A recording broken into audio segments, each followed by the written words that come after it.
Corría el año 1503, el mes era agosto y la ciudad de Roma era un horno.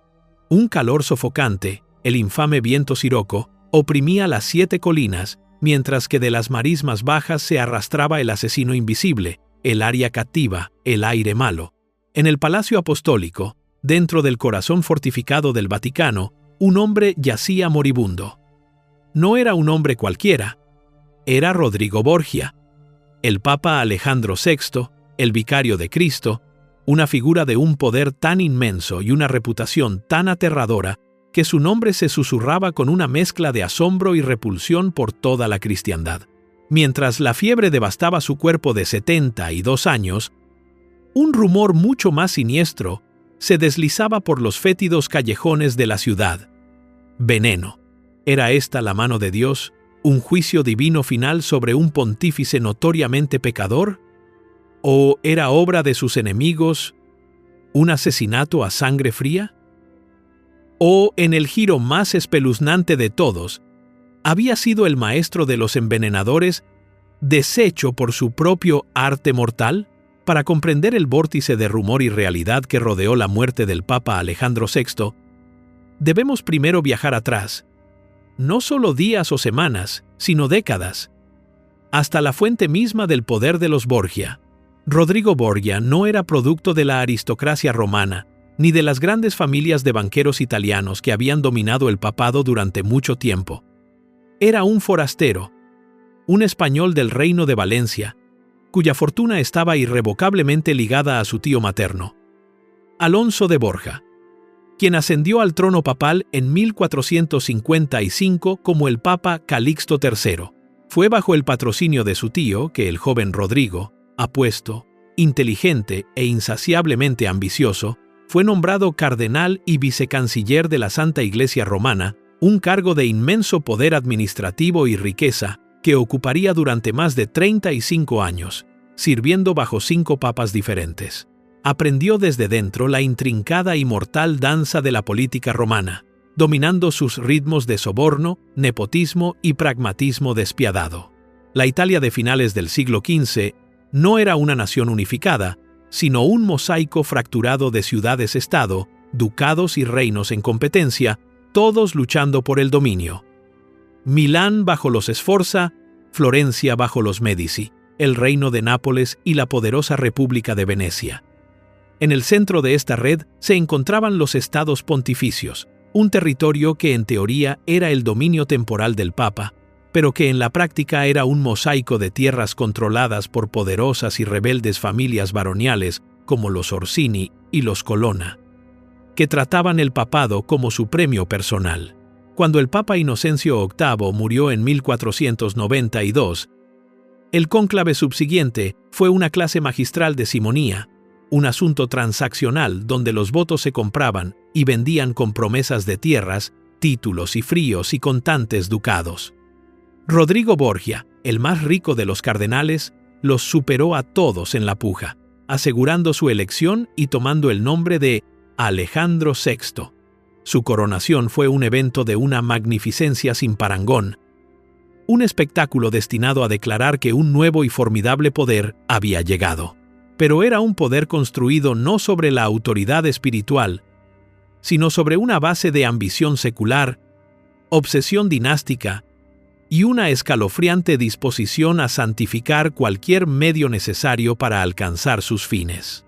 Era un hombre de su tiempo, un príncipe renacentista envuelto en las vestiduras de un pontífice, y sus principales instrumentos de poder no eran las escrituras y la oración, sino sus propios hijos, César, Lucrecia, Juan y Jofré, cuyas vidas y matrimonios se convertirían en las piezas de ajedrez en su grande y terrible juego por el control de Italia.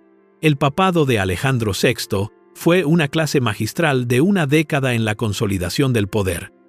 Un reinado definido por una atmósfera de paranoia sofocante y el susurro siempre presente del veneno. Desde el momento en que ascendió al trono de San Pedro, Alejandro se movió con una velocidad asombrosa para asegurar su posición, entendiendo que en el nido de víboras de la política romana, la vulnerabilidad era una sentencia de muerte. Su objetivo principal era doble: aplastar el poder de los varones romanos recalcitrantes que durante siglos habían desafiado la autoridad papal y labrar del caos de los estados pontificios un ducado hereditario para su familia, un reino Borgia que sobreviviera a su propio reinado mortal. Sus hijos eran la clave. Su hija Lucrecia se convirtió en una peón luminosa y trágica, casada y luego descasada mediante anulación o la conveniente muerte de un marido para sellar alianzas políticas cambiantes con los Forza de Milán o la Casa de Aragón en Nápoles. Su hijo Juan fue nombrado duque de Gandía y comandante de los ejércitos papales, solo para ser misteriosamente asesinado y arrojado al río Tíber. Un crimen que algunos susurraban fue orquestado por su propio hermano celoso, César. Pero fue César Borgia quien se convertiría en el verdadero y terrible avatar de la ambición de su padre. Juntos, padre e hijo, formaron una asociación simbiótica de una eficiencia aterradora.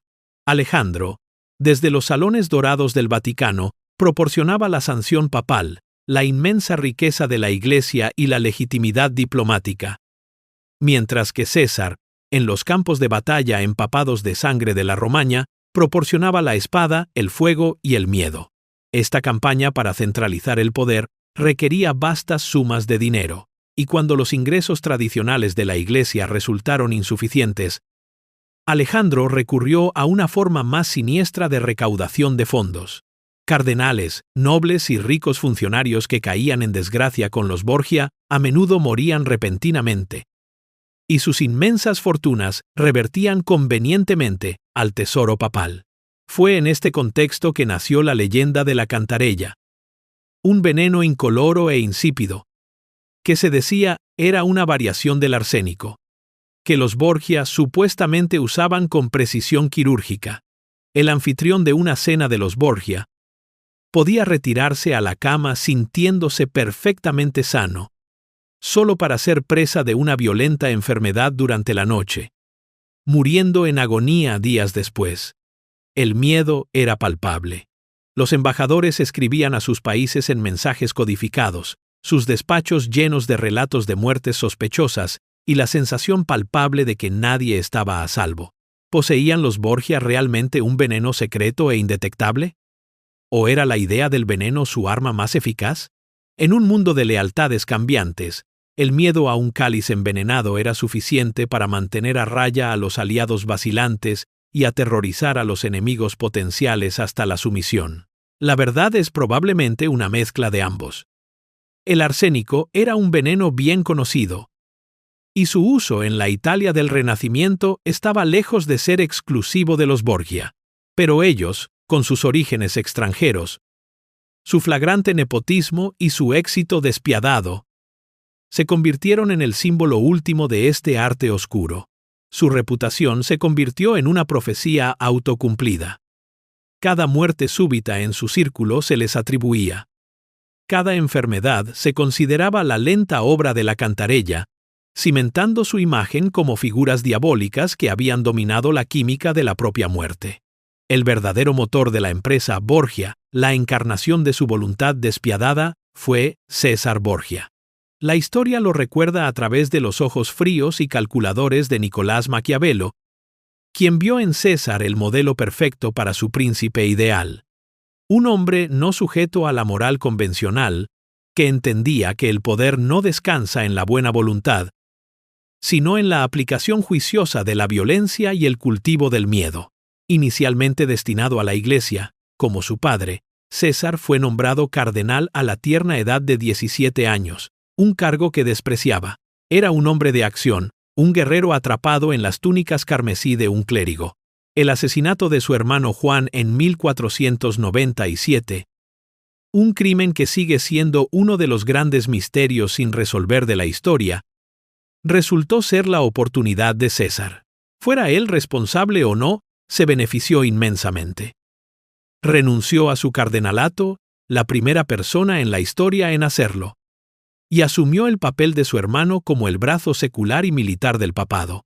Con la bendición de su padre y un torrente de oro papal, César se embarcó en una serie de brillantes y brutales campañas militares en la región de la Romaña, en el centro de Italia. Su objetivo, y el de Alejandro, era desmantelar sistemáticamente el poder de los pequeños tiranos que gobernaban ciudades como Imola, Forlì y Urbino, y unificarlas en un único estado centralizado bajo su mando personal. Su lema era «Aut Caesar, aut nihil», o César, o nada, una declaración de ambición tan total que no dejaba lugar a compromisos. Era un maestro de la estrategia, pero también de la traición. En un famoso incidente, invitó a sus capitanes amotinados, ellos mismos mercenarios brutales y experimentados, a la ciudad de Senigallia bajo el pretexto de una reconciliación, solo para que fueran apresados y estrangulados. Maquiavelo estuvo presente y registró el evento con una admiración distante por su pura eficiencia amoral. Esta campaña de conquista convirtió a los Borgia en la familia más temida y odiada de Italia. Cada ciudad que César conquistaba, cada señor que deponía, creaba una nueva red de enemigos vengativos juramentados a su destrucción. La familia Orsini, uno de los grandes clanes romanos antes aliados, se convirtieron en sus más acérrimos enemigos después de la traición de César en Senigallia. Las grandes potencias de Europa observaban con alarma. Venecia temía el crecimiento de un estado fuerte en el centro de Italia. Francia, un aliado clave, comenzó a ver la ambición de los Borgia como una amenaza para sus propios intereses italianos. El éxito de César estaba inextricablemente ligado a la vida de su padre. Solo el estatus de Alejandro como papa le daba a César la legitimidad y los recursos para librar sus guerras. Sin el papa, César era solo otro señor de la guerra. Su ducado recién forjado un castillo de naipes, esperando que la más mínima brisa lo derrumbara. Esta cruda realidad, entendida por todos, significaba que la salud del papa de 72 años era un asunto de intensa especulación política. Su muerte no solo crearía un vacío de poder en el Vaticano, desencadenaría el desmoronamiento completo e inmediato de todo el proyecto Borgia. Las apuestas no podían ser más altas. Para los enemigos de los Borgia, asesinar al Papa no era simplemente un acto de venganza. Era una necesidad estratégica. La única forma segura de destruir a César y todo lo que había construido. El aire en Roma se espesó no solo con el calor del verano, sino con complots y contracomplots, creando las condiciones perfectas para la catástrofe que estaba por venir. El acto final del drama de los Borgia comenzó, apropiadamente, en una cena. En la noche del 5 de agosto de 1503, el Papa Alejandro y su hijo César eran invitados en una villa en las afueras de Roma perteneciente al acaudalado cardenal Adriano Castellesi Corneto. La ciudad estaba bajo el dominio de lo que los romanos llamaban la canícula, los días de perros del verano, un período notorio por su calor opresivo y las fiebres mortales que barrían a la población. La villa, situada en una colina, estaba destinada a ofrecer un respiro del aire viciado de la ciudad. El área cativa, al que se culpaba de la pestilencia estacional. Fue en esta cena donde se dice que se desarrolló la versión más famosa, más dramática y más disputada de los acontecimientos. La historia, popularizada por cronistas posteriores hostiles a los Borgia, es una obra maestra de ironía oscura. Según esta narrativa, Alejandro y César habían llegado a la villa del cardenal con un propósito siniestro: envenenar a su anfitrión.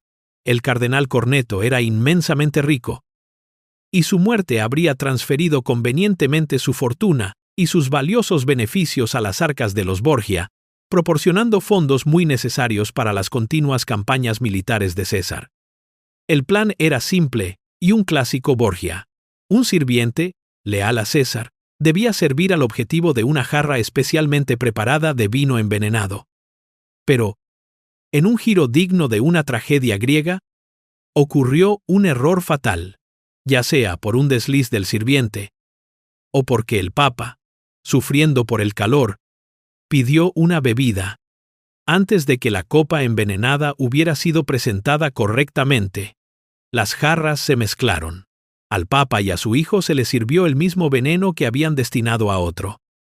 Bebieron profundamente, sellando sus propios destinos.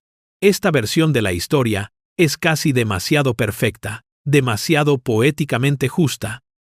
Los grandes envenenadores, deshechos por su propia arma distintiva, se ajusta directamente al mito de los Borgia como figuras de una maldad casi sobrenatural, castigados de una manera que reflejaba perfectamente sus propios pecados. El cuento se extendió como la pólvora, convirtiéndose en la verdad aceptada durante siglos. Explicaba pulcramente por qué no solo el Papa y César enfermaron, sino también su anfitrión, el cardenal Corneto, quien también sufrió una enfermedad violenta, aunque no fatal. En este relato, él era la víctima prevista que escapó por poco.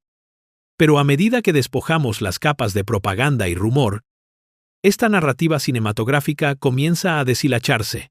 Se basa en gran medida en rumores y en los relatos de hombres que escribían con una clara agenda política para demonizar a la ahora caída familia Borgia. No hay relatos fiables y de primera mano de la escena misma que confirmen tal complot.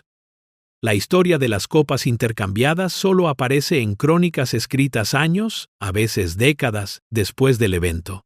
Fue un evento real, un asesinato fallido que resultó espectacularmente contraproducente, ¿o fue una ficción conveniente, una historia elaborada a posteriori para proporcionar una explicación simple y moralmente satisfactoria a un evento complejo y aterrador? La ironía dramática es convincente. Pero la verdad puede ser algo mucho más mundano y, a su manera, mucho más aterrador. Dejemos a un lado, por un momento, el espeluznante cuento del vino envenenado y las jarras intercambiadas, y abordemos los acontecimientos de agosto de 1503 no como un dramaturgo, sino como un patólogo forense. Al día siguiente de la fatídica cena en la villa del cardenal Corneto, tanto el Papa Alejandro como su hijo César fueron abatidos por una violenta enfermedad. Los relatos contemporáneos, en particular los despachos de los embajadores veneciano y florentino, y el detallado diario del maestro de ceremonias papal, Johann Burchard, proporcionan una lista clínica, aunque espantosa, de síntomas. Comenzaron con una fiebre repentina e intensa, que se presentaba en oleadas implacables y recurrentes. Esto iba acompañado de violentos episodios de vómitos y agonizantes dolores de estómago. A medida que la enfermedad progresaba, se convirtió en lo que se describió como un flujo sanguinolento, o disentería. Durante días, los dos hombres más poderosos de Roma estuvieron confinados en sus camas, postrados por una aflicción que los privó de toda fuerza. Ahora, consideremos el perfil clásico del envenenamiento por arsénico, el candidato más probable para la legendaria cantarella. Si bien el arsénico causa un grave malestar gastrointestinal, los síntomas descritos no se alinean perfectamente. El envenenamiento agudo por arsénico a menudo implica ardor en la garganta, dificultad para tragar y síntomas neurológicos más pronunciados como convulsiones o delirio, que no se destacan en los relatos más fiables de la enfermedad de Alejandro. La progresión de la enfermedad de los Borgia, con su característica fiebre alta intermitente, apunta hacia un culpable diferente, uno que había atormentado a Roma durante milenios. Debemos volver al área cativa. El aire malo. Los romanos no se equivocaban al temerlo, simplemente malinterpretaron su mecanismo. El aire malo no transportaba un miasma venenoso de los pantanos, pero sí transportaba algo mucho más mortífero. El mosquito Anopheles. Las charcas de agua estancada en la ciudad y sus alrededores eran caldos de cultivo perfectos para estos insectos, que eran los vectores del parásito Plasmodium falciparum, el agente de la forma más letal de malaria. La malaria por falciparum, también conocida como fiebre terciana, se caracteriza precisamente por los síntomas que mostraron Alejandro y César: fiebres altas recurrentes, escalofríos, dolores de cabeza, náuseas, vómitos y, en casos graves, complicaciones como insuficiencia renal y heces con sangre. Era un azote anual en Roma. Cada verano, a medida que aumentaba el calor y la humedad, la fiebre romana se cobraba miles de vidas, desde el plebeyo más pobre hasta el prelado más alto. De hecho, los registros históricos muestran que el verano de 1503 fue un año particularmente malo para la fiebre. Muchos otros en la ciudad, incluido el cardenal Corneto, su anfitrión, también fueron afectados. El hecho de que Alejandro, César y su anfitrión enfermaran todos al mismo tiempo no apunta necesariamente a una única copa de vino envenenado. Podría apuntar con la misma facilidad y quizás con más plausibilidad a una sola noche pasada en un lugar infestado de mosquitos. Los tres hombres, sentados juntos en una villa en la cima de una colina al caer la tarde, habrían estado igualmente expuestos a las picaduras de insectos infectados. La verdad mundana puede ser que el Papa no fue derribado por la mano de un asesino, sino por la picadura de un insecto, un evento biológico aleatorio que no prestó atención al poder, la riqueza o el estatus. Esta explicación carece del drama satisfactorio del complot de envenenamiento, pero se alinea mucho más estrechamente con la evidencia médica y la realidad epidemiológica de la Roma del siglo XVI. Ya fuera el agente un compuesto químico o un parásito microscópico, su efecto en el pontífice de 72 años fue catastrófico. Lo que siguió al inicio de la enfermedad fue un descenso de 12 días a un infierno en vida, un período de agonía meticulosamente, casi clínicamente, documentado por el siempre presente maestro de ceremonias, Johann Burchard. Mientras César, más joven y fuerte, luchaba contra la enfermedad en sus propios aposentos, el cuerpo envejecido del Papa comenzó a fallar de la manera más horrible imaginable. La fiebre era implacable. Un fuego en su sangre que no podía ser apagado. Fue sangrado repetidamente por sus médicos, el tratamiento estándar de la época, una práctica que solo lo habría debilitado aún más, agotando los fluidos de su cuerpo y acelerando su declive. Fue confinado a sus aposentos en el Vaticano, con las ventanas selladas contra el temido aire malo, convirtiendo la habitación en una sofocante y sudorosa caja sin aire. Solo podemos imaginar la escena. El Papa, una vez una figura de imponente presencia física y vitalidad, ahora reducido a un despojo quejumbroso y delirante, sus lujosas vestiduras papales reemplazadas por sábanas empapadas de sudor. Los detalles sensoriales que nos han llegado son nauseabundos. La habitación habría olido a enfermedad, a sudor, a sangre y a las frenéticas y aromáticas pócimas de sus impotentes médicos. Con el paso de los días, comenzó a tener lugar una grotesca transformación. Burchard y otros testigos presenciales describen cómo el cuerpo del Papa comenzó a putrefactarse mientras él todavía estaba, técnicamente, vivo. Una condición probablemente exacerbada por la fiebre extrema y la circulación deficiente, sus tejidos comenzaron a descomponerse. Su piel adquirió un tono oscuro, amoratado, casi negruzco. Su rostro, una vez apuesto e imponente, se hinchó hasta convertirse en una máscara irreconocible de carne abotargada. Su lengua creció tan hinchada que llenó toda su boca, sobresaliendo entre sus labios, que a su vez estaban hinchados y negros. Su cuerpo se convirtió en un símbolo viviente de la corrupción, una manifestación física de la decadencia moral de la que sus enemigos lo habían acusado durante mucho tiempo. El 18 de agosto, después de 12 días de tormento incesante, Alejandro VI finalmente sucumbió.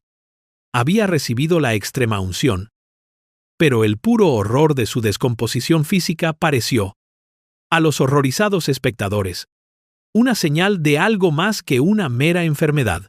Se vio como un final diabólico, una condenación física que presagiaba una eterna. El hombre que había mandado a reyes y redibujado el mapa de Italia había sido conquistado desde dentro, su cuerpo convertido en un recipiente de una descomposición tan espectacular que parecía burlarse de la noción misma de la infalibilidad y la santidad papales. Los relatos viscerales e implacables de sus últimos días aseguraron que su muerte no fuera recordada como una tragedia, sino como un espectáculo grotesco, el acto final y horrible en la oscura ópera de los Borgia. La muerte de un papa es siempre un momento de inmensa trascendencia. Pero a la muerte de Alejandro VI le siguió una escena de caos y degradación sin parangón en la historia del papado. En el momento en que exhaló su último y agonizante aliento, el orden cuidadosamente mantenido del Palacio Apostólico se disolvió. Los mismos sirvientes que lo habían atendido, que se habían inclinado ante él solo unos días antes, se abalanzaron sobre sus aposentos privados como buitres. Despojaron las habitaciones, saqueando tapices, plata y muebles, incluso arrancando la ropa de su cadáver aún tibio. Su cuerpo, ahora un objeto de repulsión en lugar de reverencia, fue abandonado por un tiempo, dejado para descomponerse en el opresivo calor de agosto. Fue Johann Burchard, el diligente maestro de ceremonias, a quien se le dejó la espantosa tarea de preparar al pontífice para el entierro. Lo que presenció y registró ha perseguido a los historiadores durante siglos. El proceso de putrefacción, ya avanzado mientras Alejandro estaba vivo, se aceleró a una velocidad aterradora después de su muerte. El cuerpo se hinchó a proporciones grotescas, perdiendo toda forma humana. Burchard escribió que su longitud y anchura se volvieron casi iguales, una parodia hinchada y monstruosa de una forma humana. La piel se volvió del color de la tela más negra, y un fluido fétido y corrupto comenzó a supurar de sus orificios. El hedor era insoportable. Cuando los carpinteros llegaron con el ataúd, lo encontraron demasiado pequeño.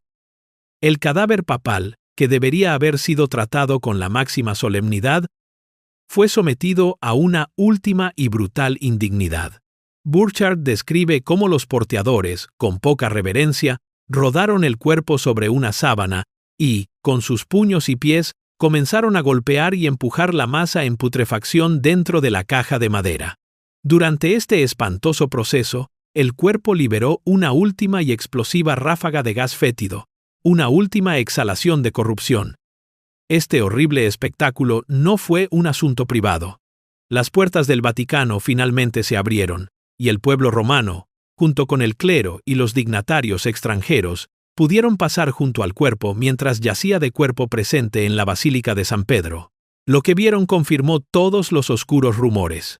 El cadáver monstruoso, ennegrecido y en descomposición, fue tomado como prueba irrefutable de la historia del veneno, y más que eso, como una señal de un pacto con el diablo.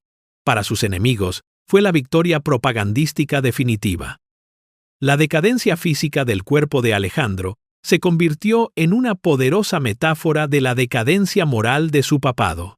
Era como si sus pecados, su lujuria, su codicia, su simonía, su ambición despiadada se hubieran manifestado físicamente, pudriendo su carne desde adentro hacia afuera y dejando un testamento de su condenación para que todos lo vieran.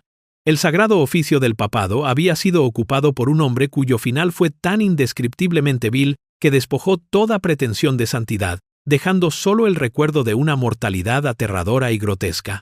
La muerte de Alejandro VI no fue simplemente un evento personal o espiritual. Fue un terremoto político que envió ondas de choque por toda la península italiana, destrozando el sueño de los Borgia en un instante.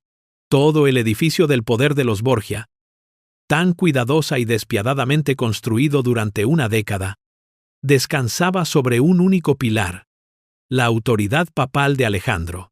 Con ese pilar desaparecido, toda la estructura se vino abajo. El factor crítico en este colapso fue la propia enfermedad de César Borgia. Ya sea que sufriera la misma fiebre palúdica que su padre o que, de hecho, hubiera ingerido una dosis subletal de veneno, el resultado fue el mismo. En el preciso momento en que necesitaba toda su fuerza, su astucia y su temible presencia para asegurar su futuro, estaba postrado, delirando de fiebre y completamente incapacitado.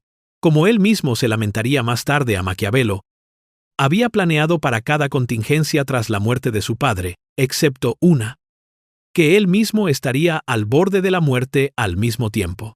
La noticia de la muerte del Papa y la enfermedad de César fue la señal que todos sus enemigos habían estado esperando. Fue una invitación abierta a la venganza. La familia Orsini, a cuyos líderes César había ejecutado traicioneramente, levantó inmediatamente un ejército y marchó sobre Roma, sedienta de sangre Borgia. Los Colonna, el otro gran clan baronial romano aplastado por Alejandro, resurgieron del exilio para reclamar sus tierras perdidas. Las ciudades de la Romaña, que César había conquistado mediante la violencia y el miedo, una por una comenzaron a rebelarse, derrocando a sus gobernadores nombrados por los Borgia. El cuidadosamente construido ducado de la Romaña, el corazón previsto de un nuevo reino Borgia, se disolvió de nuevo en el caos en cuestión de semanas. El colegio cardenalicio, ahora libre de la intimidante presencia de Alejandro, se movió para elegir un sucesor. Eligieron a un candidato de compromiso, Francesco Todeschini Piccolomini, quien se convirtió en el Papa Pío III. Su reinado, sin embargo, duró apenas 26 días antes de que él también sucumbiera a la enfermedad. El cónclave posterior vio el triunfo final y poético del mayor enemigo de los Borgia, el cardenal Giuliano della Rovere. Un acérrimo rival a quien Alejandro había mantenido en el exilio durante años, della Rovere fue elegido como el Papa Julio II, conocido como el Papa Guerrero. Julio era tan ambicioso y despiadado como lo había sido Alejandro. Pero su ambición era para la Iglesia, no para su familia.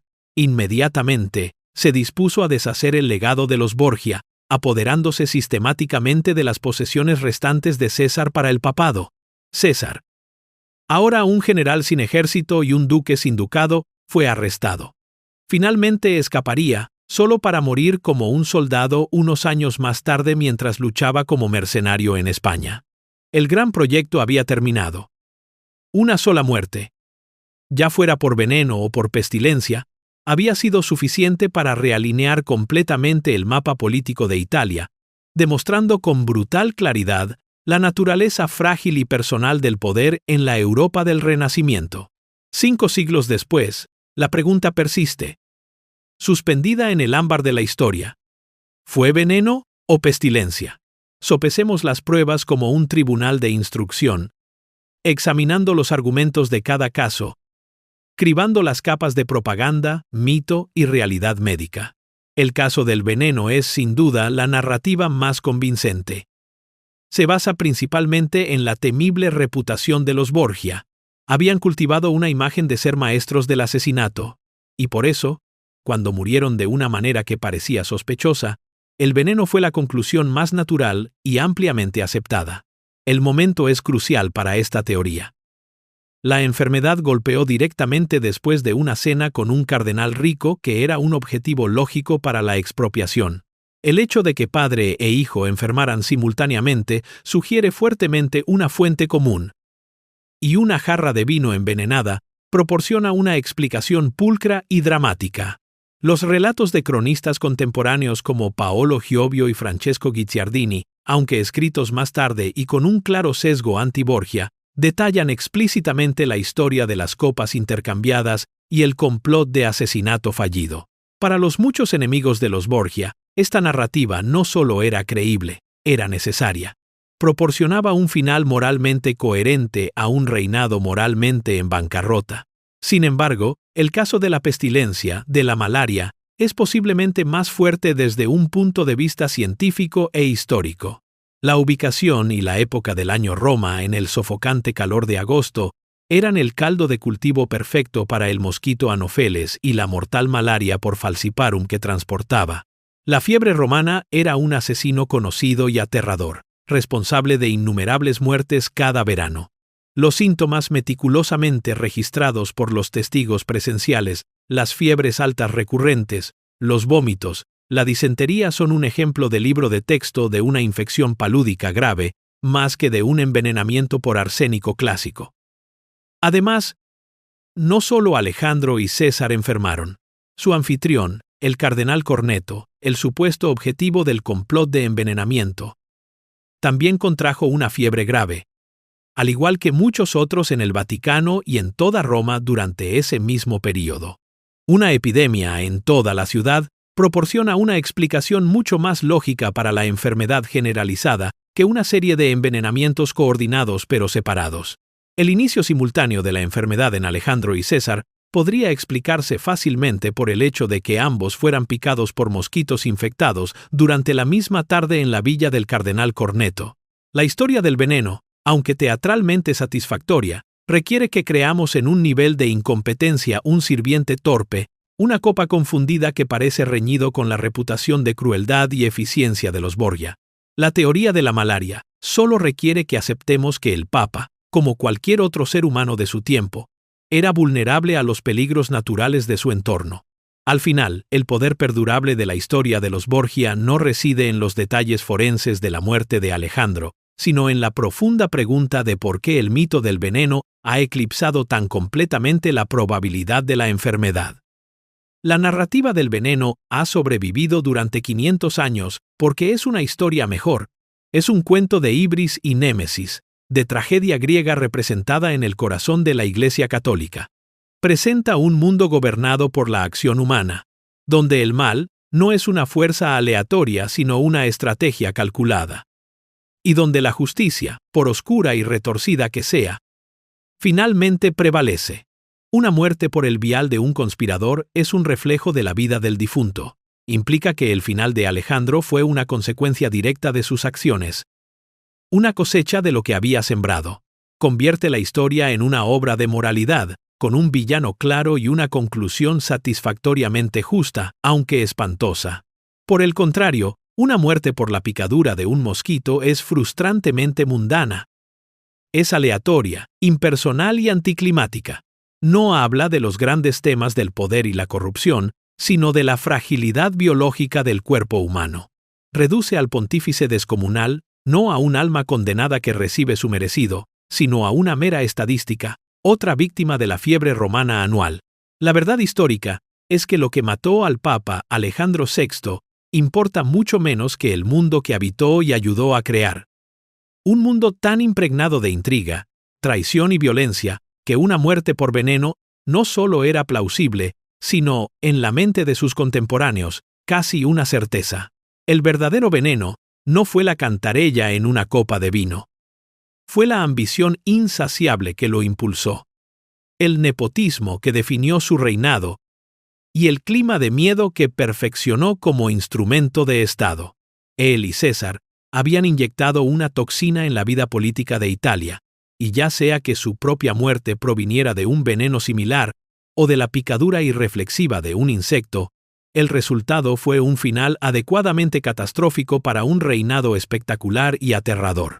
Su legado no es un misterio médico, sino una lección atemporal sobre la naturaleza corruptora del poder absoluto y la grotesca, a menudo ignominiosa, mortalidad que aguarda incluso a aquellos que se sientan en los tronos más altos del mundo.